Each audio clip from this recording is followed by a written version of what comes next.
के दिन श्री हनुमान जी महाराज का प्रागट्य हुआ। फिर गतिमान, रतिमान, मतिमान, कैतुमान, व्रतिमान, ऐसे हनुमान जी के 5 भाई और जन्म, तो 6 भाइयों का जन्म हुआ है। 6 भाई, भगवान का भी कम नहीं मिलता, अधिक ना।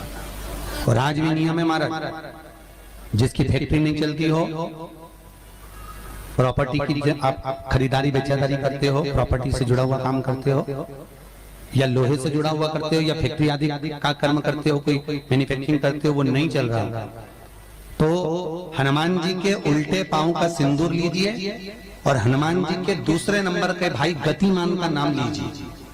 किसका नाम लेना है? गतिमान। गतिमान का नाम लेकर फैक्ट्री के बाहर या फैक्ट्री पर एक स्वस्तिक का निर्माण कर दीजिए। हनुमान जी रतिमान, केतुमान, मतिमान, ये जितने भी नाम है हनुमान जी के भाइयों के, ये सब कल्याण करते हैं। एक एक नाम कल्याण करते हमारे। एक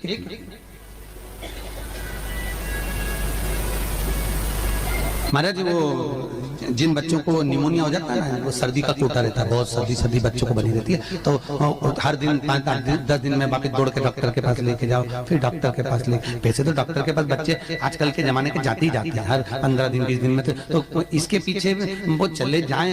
एक हास्य व्यंग में हमसे पूछा किसी ने, महाराज जी आज के बच्चे बार बार हॉस्पिटल डॉक्टर के क्यों जाते हैं? तो हमने कहा देखो भैया, बच्चा जहाँ जन्म लेता है उनसे उनसे प्रेम ज्यादा होता है। पहले नानी के घर में पैदा होता था, इसलिए नानी के घर ज्यादा जाता था। दादी के घर में ज्यादा पैदा होता था, इसलिए दादी के घर ज्यादा जाता था। आज के बच्चे हॉस्पिटल में ज्यादा पैदा होते हैं, इसलिए हॉस्पिटल ज्यादा घूमने जाते हैं।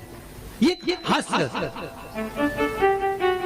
पर यदि बच्चे को सर्दी ज्यादा होती है, निमोनिया ज्यादा होता हो, ठंडा का कोटा ज्यादा रहता हो, तो पीपल के 5 पत्ते महाराज उस पर घृत लगाकर हनुमान जी के तीसरे नंबर के भाई व्रतिमान का नाम लेकर, व्रतिमान का नाम लेकर बच्चे की छाती पर एक वस्त्र से उसको बांध दीजिए, रात्रि भर बंधे रहने दीजिए महाराज। और बांधना कौन से दिन है? 12 तिथि को, बस एक बार बांधना, उसके बाद सर्दी का कोटा नहीं रहता महाराज, बच्चा स्वस्थ अपने आने में।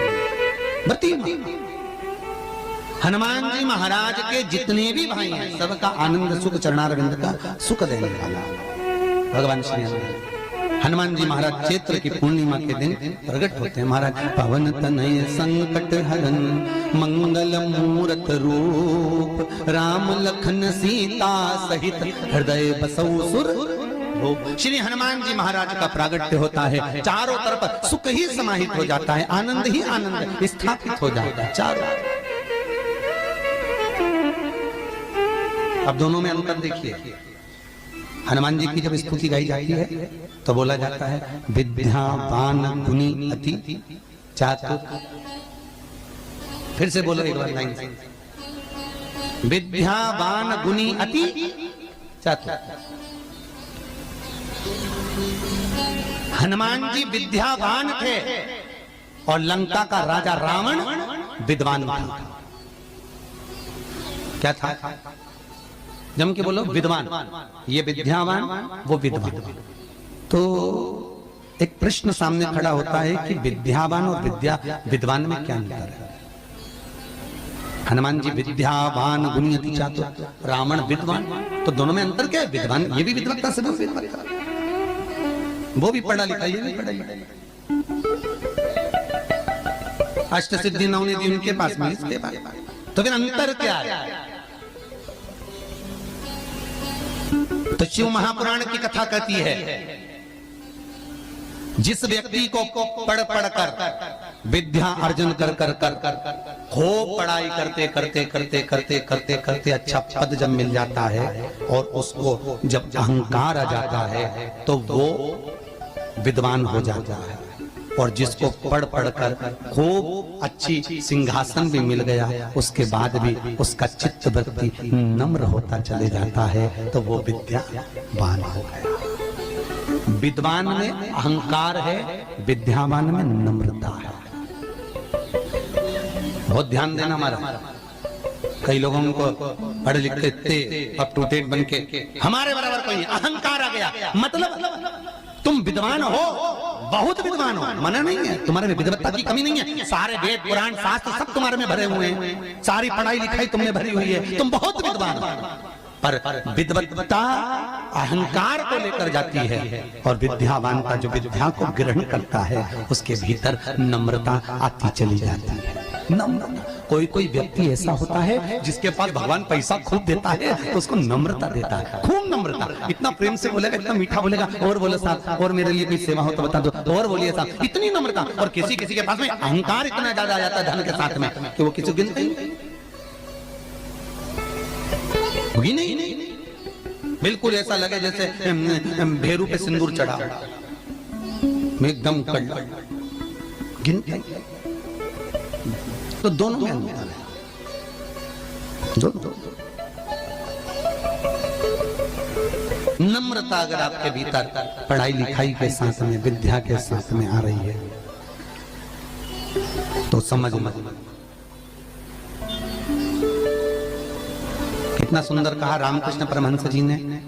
रामकृष्ण परमहंस जी से स्वामी विवेकानंद जी ने पूछा, आपकी निगाह में खूब पढ़ा लिखा व्यक्ति कैसा होता है? रामकृष्ण परमहंस कहने लगे, जीरो। कैसा होता है? शून्य। स्वामी विवेकानंद ने फिर रामकृष्ण परमहंस से पूछा, आपकी दृष्टि में बहुत पढ़ा लिखा, बहुत पैसे वाला धनपति व्यक्ति कैसा होता है? रामकृष्ण परमहंस जी ने कहा, डबल शून्य, डबल जीरो। स्वामी विवेकानंद जी ने फिर पूछा रामकृष्ण परमहंस जी से, गुरुदेव आपकी दृष्टि में पढ़ा लिखा व्यक्ति, बहुत धनपति, सब ज्ञान में निपुण, वो व्यक्ति कैसा होता है? रामकृष्ण परमहंस ने कहा, ट्रिपल जीरो, 3 शून्य। स्वामी विवेकानंद ने कहा, गुरुजी अगर ये सब शून्य की गिनती में आ गए तो कीमत किसकी होगी? रामकृष्ण परमहंस जी ने कहा, सारे ज्ञान प्राप्त करने के बाद जो झुकना नहीं जानता, नम्रता नहीं जानता, वो जीरो के बराबर ही होता है। और जिसके पास में धन भी है, विद्या भी है, सारी निपुणता है, और जिसके भीतर नम्रता बनी हुई है, उसके आगे एक लगा दिया जाए तो वो करोड़ों की गिनती में हो जाता है। उसके आगे एक का फल। कई लोग बड़ी अभिमतता में जीते हैं, मैं मेरे बराबर कोई नहीं। और जो मैं करके मर जाता है, अगला जन्म बकरा बकरी का हो जाता है, मैं करता फिरता है। छुपकली और बकरा बकरी दोनों पहचान जाओ, बहुत परिचित है। तुम्हारे दरवाजे पर कोई बकरा बकरी दिखे तो समझ लेना तुम्हारा रिश्तेदार आया है। मैं करके मर गया, मेरा घर, मेरी परिवार, मेरा कुटुंब, मेरी घर, मेरी गाड़ी, मेरा बंगला, मेरा मेरा मेरा करके मरा, बकरा बकरा। मैं तत्व में अभिमतता।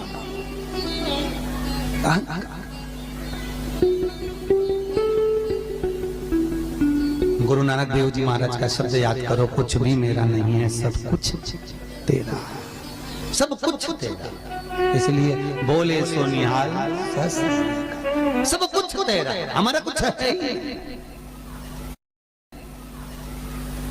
हमारे भीतर कुछ है तो वो परमात्मा। हनुमान जी महाराज प्रकट हुए और अष्ट सिद्धि, कितनी? अष्ट सिद्धि, नवनिधि। कितनी निधि? 9 निधि हनुमान जी के पास में थी। अष्ट सिद्धि 9 निधि, और उस 9 निधि में सबसे ज्यादा सुंदर निधि जो दुनिया की हित की है वो है नील निधि। कौन सी निधि? 9 निधि में से एक निधि का नाम है नील निधि। कई लोग तो ऐसे हैं, उनका आज तक हनुमान चालीसा पढ़ना नहीं है, आज तक कोई चालीसा, चाहे गायत्री चालीसा हो, लक्ष्मी चालीसा हो, शिव चालीसा हो, पढ़ना ही नहीं आती। बस बैठ गए भगवान के सामने और पढ़ लिया आसन लगा के। नहीं नहीं नहीं, चालीसा पढ़ने का भी एक नियम है। अगर कोई लक्ष्य लेकर पढ़ रहे हो तो उसका एक नियम है। पूरी जिंदगी पढ़ते रहोगे तो भगवान की प्राप्ति नहीं है, पर लक्ष्य लेकर अगर पढ़ा है आसन से, जिस भगवान की चालीसा पढ़ रहे हो उसकी मूर्ति या उसका फोटो आपके सामने होना चाहिए। एक घी का दिया, अगर हनुमान चालीसा पढ़ रहे हो तो या तो घी का दिया जलाओ, वो भी गाय के घी का हो, भैंस के घी का मत जलाना। हनुमान जी कभी प्रकट नहीं होंगे भैंस के घी से।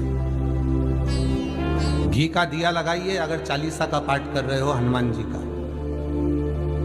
और बहुत ज्यादा संकट है, बहुत ज्यादा परेशानी है तो हनुमान चालीसा का पाठ करो तो तिल्ली के तेल का दिया लगाओ, काली तिल के तेल का दिया, तिल का तेल का दिया हनुमान जी के सामने आसन बिछाकर। बहुत तकलीफ है तो 3 पाठ प्रतिदिन करो और एक आसन से जितने समय 9 बजे अगर आप बैठते हो पाठ करने तो 9 बजे ही बैठना है। 11 दिन तक प्रतिदिन 3 पाठ रोज करो। एक पानी का लोटा, कलश, तांबे का जल अर्थात तांबे का लोटा हो, स्टील का लोटा हो, तुम्हारे पास जो कलश हो उसमें जल भरकर एक सिक्का उसमें पटक कर, एक लौंग पटक कर प्लेट से ढक कर रख दो और प्रतिदिन बस टाइम पर बैठकर पाठ करो। 11 दिन पूर्ण होंगे, जिस कामना से आपने पाठ करा है बस वो सिक्का, वो लौंग कलश में से निकाल लो, जल का आचमन करो और जिस काम के लिए करा है वो जल उस प्रयोग में ले लो। उस प्रयोग, किसी से बात करने जाना है तो वो जल पी कर जाइए, कोई से हाथ मिलाना है तो वो सिक्का, वो लौंग अपने हाथ में रखिए, अपने साथ। राम जी महाराज जब गए, हनुमत चरित्र कहता, राम जी महाराज जब जाने लगे तो उन्होंने हनुमान जी से कहा कि तुम क्या चाहते हो। हनुमान जी बोले मेरे को जाना है, क्योंकि जहां राम वहां हनुमान। हनुमान जी जब कहने लगे कि मेरे को जाना है तो राम जी महाराज बोले नहीं नहीं हनुमान, तुझे सबसे ज्यादा प्रिय क्या है? तो कह राम। तो हनुमान तू कह रहा है सबसे ज्यादा प्रिय है राम प्रिय है, तो एक बार जिस समय देवऋषि नारद का अपमान हुआ, विश्वामित्र बाबा का अपमान हुआ, उस समय पर एक राजा ने जब अपमान करा तो तूने उसको राम नाम लिखकर एक जगह पर बिठा दिया और कहा कि तू राम नाम जपते रहे। उसने राम नाम जपा। तब हनुमान याद कर, मेरे सम्मुख में तू खड़ा था और युद्ध होने वाला था, तो तूने क्या कहा था? प्रभु आप इसको मार नहीं सकते क्योंकि ये आपका नाम ले रहा। राम से बड़ा होता है राम का। श्री शिवाय नमस्तुभ्यम, श्री शिवाय नमस्तुभ्यम, श्री शिवाय नमस्तुभ्यम। जानकारी अच्छी लगी तो प्लीज़ चैनल को लाइक कीजिए, सब्सक्राइब कीजिए। Thank for watching. Thank you.